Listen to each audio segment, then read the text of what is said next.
des façons de voir et de penser d'un autre siècle sont en train de rater le train de la révolution.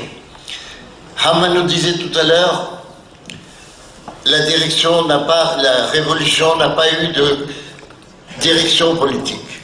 À qui la faute?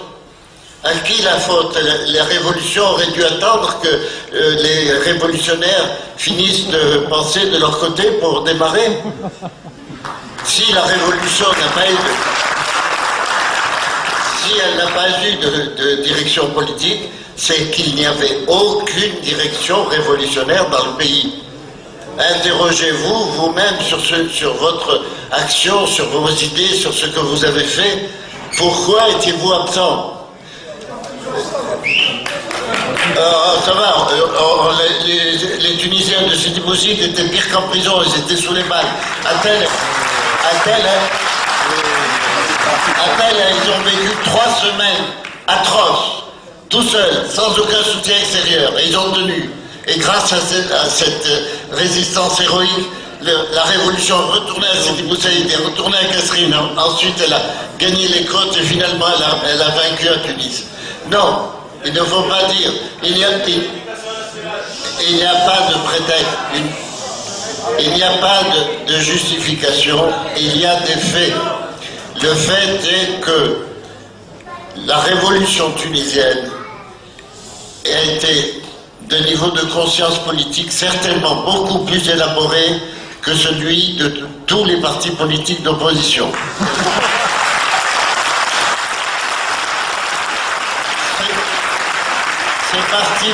Ces partis politiques d'opposition couraient derrière la révolution, reprenaient 2 jours après les slogans de la révolution, jusqu'au 15 janvier, jusqu'au 16, jusqu'au 18, les militants révolutionnaires disaient non, il ne faut pas demander l'interdiction de l'URCD parce qu'on ne commence pas une démocratie par un geste d'interdiction d'un parti, alors que les manifestants de la Casbah disaient RCD dégage.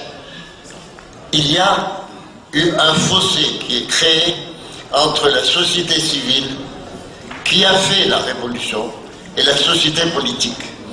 Et si on ne prend pas conscience de ce fossé, on va vers la catastrophe. J'ai aussi été étonné, surpris, enfin pas véritablement surpris, mais étonné du déni de la classe politique, des partis politiques, pour quelque chose quand même qui est au moins numériquement beaucoup plus important que les partis politiques, c'est les comités de protection de la révolution.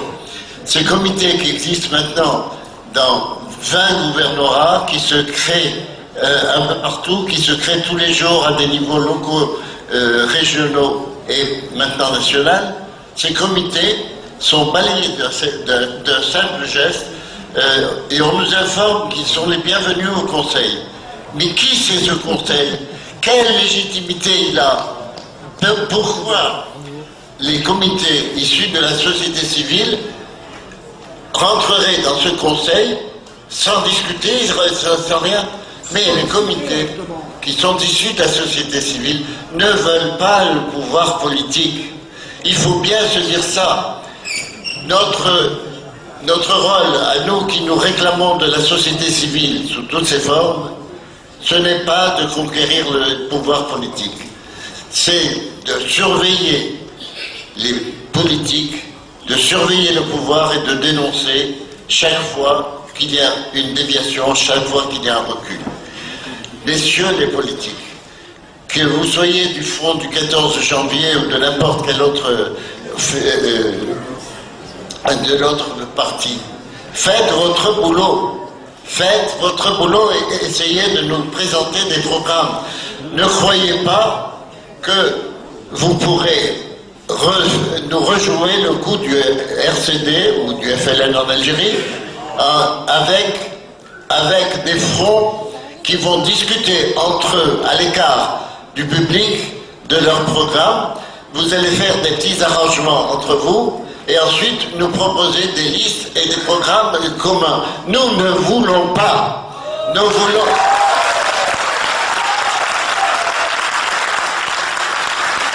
nous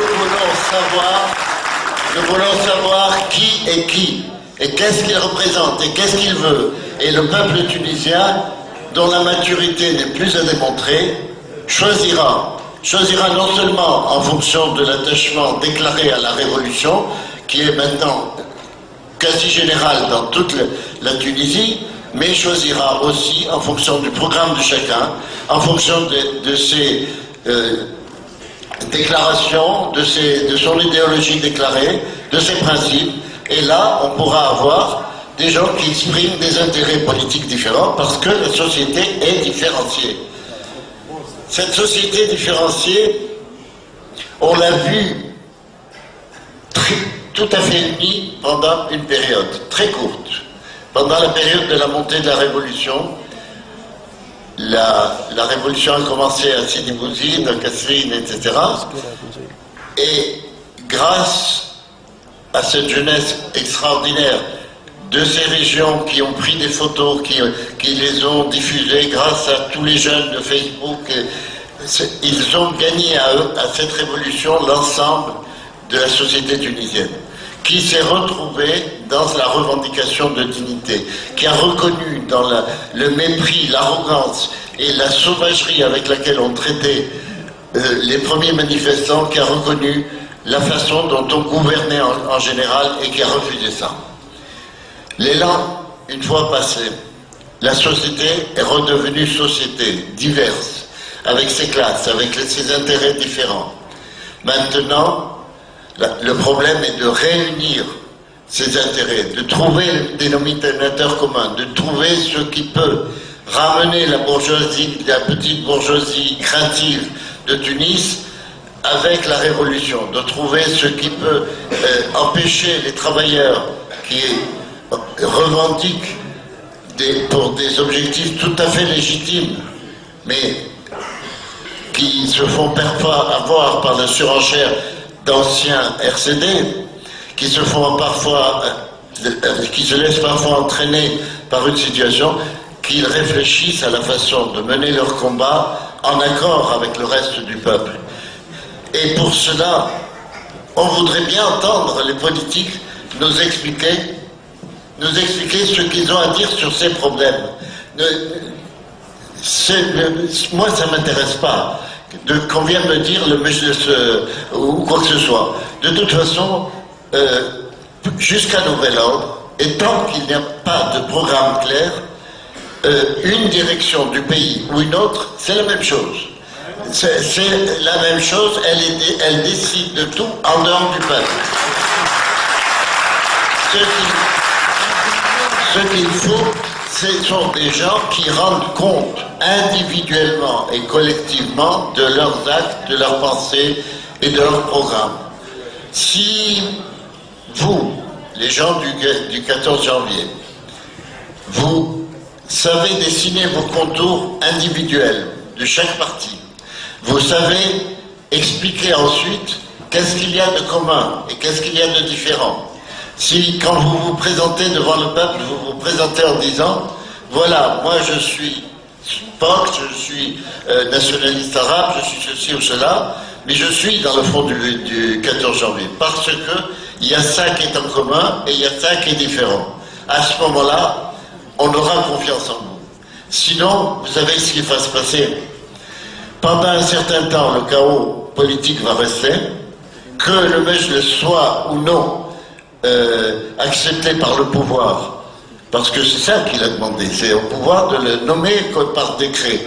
Donc qu'il le fasse ou non, il y aura un chaos général, les élections, même à la constituante, seront ramenées à des luttes de clans, de régions, on verra ressurgir tout ce qu'il y a de plus primitif dans la société, et on n'avancera pas. Mais tôt ou tard, cette révolution qui a été capable de sortir, d'inventer les mots d'ordre, d'inventer des formes, de comprendre que la domination n'était pas la domination d'un homme, c'était un système d'un parti unique. Et c'est pas par hasard que c'est la même révolution qui se produit en Égypte, c'est la même qui se produit en Algérie, ce sont les mêmes révolutions qui se produisent partout où il y a un parti unique. Ce parti unique qui a su faire taire les oppositions politiques ou les orienter dans des voies de garage et qui, par son oppression de l'ensemble de la société civile, finit par provoquer la révolution de ces sociétés. Mais attention, la révolution maintenant ne veut pas le socialisme, ne veut pas la chute du capitalisme et de plus, vouloir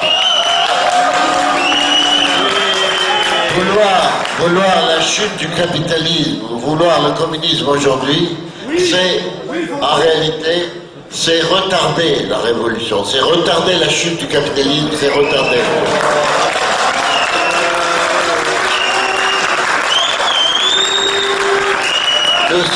Nous sommes dans une phase de révolution démocratique bourgeoise, même pour reprendre.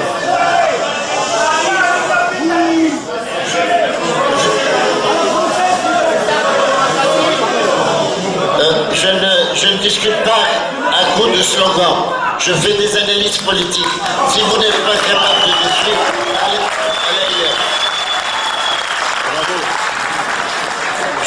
Je vous dis que la révolution actuelle est une révolution démocratique bourgeoise.